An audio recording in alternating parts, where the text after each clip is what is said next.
ಈ ಭಾರತ ನೋಡ ಅವ್ರ ಬಾಯಲ್ಲಿ ಮಾತಾಡಿಸ್ತಿದ್ರೆ ಬಲಿಪಶು ಮಾಡ್ತಾರೆ, ಬಲಿಪಶು ಆಗೋದು ಬೇಡ, ಕೇಂದ್ರ ಸಚಿವರಾಗಿದ್ದಂಥವ್ರು ಅಂತ ನನ್ನ ವಿನಂತಿ ಅವರಿಗೆ. ಯತ್ನಾಳ್ ನಾವೇ ಶತ್ರುಗಳಲ್ಲ. ನಾವು ಈ ಹೋರಾಟ ಸ್ಟಾರ್ಟ್ ಮಾಡಿದಾಗಿಂದ ರೇಣುಕಾಚಾರ್ಯ ಅವರೇ ಸಮುದಾಯದವರೆಲ್ಲ ಬೇಡ ಜಂಗಮ ಸರ್ಟಿಫಿಕೇಟ್ ಆಯ್ತಣ್ಣ, ನಿನಗೆ ಕೊಡ್ತೀನಿ. ನಾನು ಒಂದ್ ನಿಮಿಷ ಅಧಿವೇಶನದೊಳಗೆ ಹೇಳ್ತೀನಿ. ಇದು ನಾನು ಸಭೆಗೆ ಹೇಳ್ಬೇಕಂತ ಹೇಳಿಲ್ಲ, ಅವತ್ತಿನ ಸಭೆ ಘೋಷಣೆ ಮಾಡಿದ್ದೆ.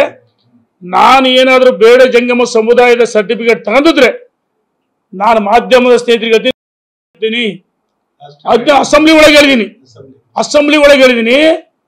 ನನ್ನ ಜಾತಿ ಕಾಲಂನಲ್ಲಿ ಇವತ್ತು ಇತ್ತೀಚೆಗೆ ಅವಾಗ ಹೆಂಗೆ ಏಪ್ಪ ಅಂತಂದ್ರು, ಅಥವಾ ಮತ್ತೊಂದು ಸಮಾಜ ಇರ್ತಾರೆ. ಈಗ ಅವತ್ತು ಹಿಂದೂ ಲಿಂಗಾಯತ್ ಅಂತ ಬರ್ಸಿದ್ದಾರೆ ನನ್ನ ತಂದೆ ತಾಯಿ.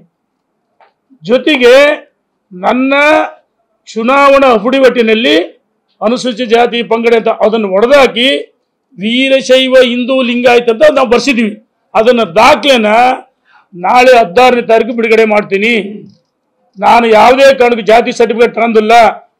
ನಾನು ಅವತ್ತು ಇದೇ ಸಿದ್ದರಾಮಯ್ಯನವರು ಸಮಾಜ ಕಲ್ಯಾಣ ಸಚಿವರು ಆಂಜನೇಯ ಬೇಡ ಜಂಗಮ ಯಾರು ಚೇತನ್ ಅಂತ ಹುಡುಗರಿಗೆ 25 ಲಕ್ಷ ಅವ್ರು ಕೊಡ್ತಾರೆ, ನನಗೆ ಗೊತ್ತಿಲ್ಲ.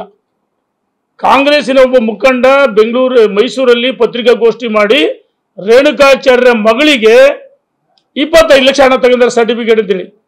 ನಾನು ಅಂದೂ ಹೇಳಿದ್ದೆ ಪತ್ರಿಕಾಗೋಷ್ಠಿ ಮಾಡಿ, ಚೇತನ ಅಂದರೆ ಹುಡುಗ ವಿದ್ಯಾರ್ಥಿಗೆ ಕೊಡಿದರೆ ನನ್ನ ಮಗಳಿಗೆ ನಾನು ತಗೊಂಡಿಲ್ಲ, ಕೇಳೋದು ನನಗೆ ಅವಶ್ಯಕತೆ ಇಲ್ಲ.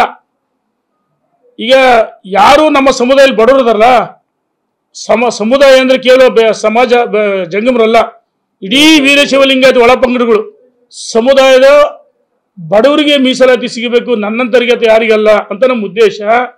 ನನ್ನ ಅಫಿಡವಿಟ್ ವೀರಶೈವ ಲಿಂಗಾಯತ ಅಂತೇಳಿ ಬರ್ಸಿದ್ದೀನಿ. ನನ್ನ ವಾಟ್ಸಪ್ ಒಳಗೆ ಬೇಕಾದ್ರೆ ನಿಮಗೆ ಅವತ್ತು ಆ ದಾಖಲೆನ 16ನೇ ತಾರೀಕು ಇದು ಸ್ಪಷ್ಟವಾಗಿ ಮಾಧ್ಯಮ ಸ್ನೇಹಿತರು ಕೇಳಬೇಕಂತ ನೀವು ಕೇಳಿದ್ದು ಒಳ್ಳೆಯದಿದೆ. ನಾನು 16ನೇ ತಾರೀಕು ದಾಖಲೆಗಳನ್ನ ಬಿಡುಗಡೆ ಮಾಡ್ತೀನಿ. ಹಿಂದೂ ಲಿಂಗಾಯತ್ ಅಂತ ಇದೆ, ಜಾತಿ ಮೊದಲು ಪ್ರಾರಂಭದಲ್ಲಿ 1ನೇ ತರಗತಿ ಸೇರಿಸಿದಾಗ ಹಿಂದೂ ಲಿಂಗಾಯತ್ ಅಂತ ಬರ್ಸಿದ್ದಾರೆ. ಅದಾದಮೇಲೆ ನನ್ನ ಚುನಾವಣೆ ಇದರಲ್ಲಿ ವೀರಶೈವ ಲಿಂಗಾಯತ್ ಅಂತಲೇ ಇದೆ. ಅಲ್ಲ ಸರ್, 5 ವರ್ಷ ನಮ್ಮ ಸಮುದಾಯದವರು ಆಳಾಗ್ಬಿಟ್ಟಿಲ್ಲ.